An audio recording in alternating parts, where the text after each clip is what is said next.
Canada के immigration minister mark Miller ने recently temporary resident programmes में काफी सारी चेंजेस की अनाउंसमेंट की है, खास करके SOWP यानी कि स्पाउसल ओपन वर्क परमिट के एलिजिबिलिटी क्राइटेरिया में। इन चेंजेस में कुछ सर्टन स्टडी प्रोग्राम्स जो हैं उनके स्टूडेंट्स के स्पाउसेस को जब वो SOWP अप्लाई करेंगे उसकी एलिजिबिलिटी में रिस्ट्रिक्शंस जो हैं वो शामिल की गई हैं। अगर बात करें 2025 की तो मास्टर्स एंड PhD के स्टूडेंट्स को जो वर्क परमिट मिलने वाला है उस पे भी कैप लगाया जाएगा।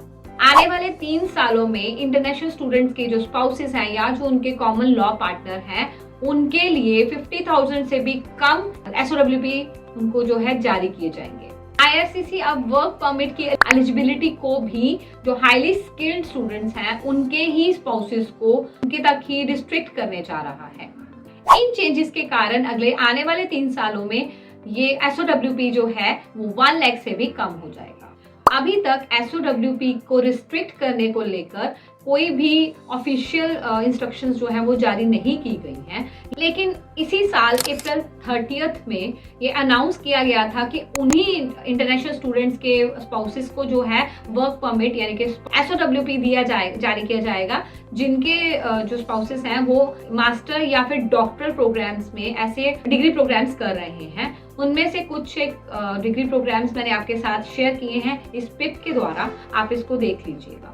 एप्लीकेंट को कुछ डॉक्यूमेंट्स जो है वो जमा करने होंगे, उसमें शामिल है उनके स्पॉन्सर के DLI से लेटर ऑफ एक्सेप्टेंस, उसके साथ साथ DLI नंबर 2 उनके DLI से प्रूफ ऑफ एनरोलमेंट लेटर या फिर करंट प्रोग्राम की ट्रांसक्रिप्ट्स, और उसके साथ साथ अगर आप किसी एलिजिबल पायलट प्रोग्राम में पार्ट ले रहे हैं तो उसका भी प्रूफ देना होगा।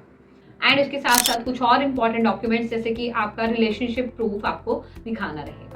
जिन एप्लीकेंट्स का SOWP जो है वो अप्रूव हो जाएगा तो उनको उनके स्पॉन्सर के स्टडी परमिट की लेंथ के हिसाब से, यानी कि अगर उनका स्पाउस जो है वो 2 इयर्स की स्टडी प्रोग्राम में है तो उसको उनका भी जो SOWP है वो उसके अकॉर्डिंग 2 इयर्स का ही होगा।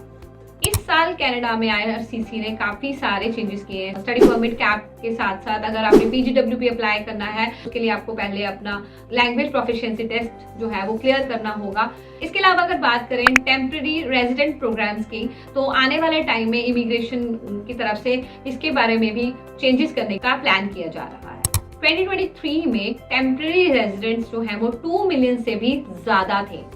सो मार्क मिलर चाहते हैं कि आने वाले 3 सालों में इस नंबर को कम किया जाए, यानी कि इस नंबर जो कि 6.5% से कम करके 5% तक टेम्पररी रेजिडेंट्स को कम किया जाए, सो दैट वो अपनी इकोनॉमी को इम्प्रूव कर सकें और उसके साथ साथ अपनी लेबर नीड्स को भी पूरा कर सकें। सो ऐसे ही नए अपडेट्स के लिए हमारे चैनल को सब्सक्राइब करना ना भूलें। Thank you.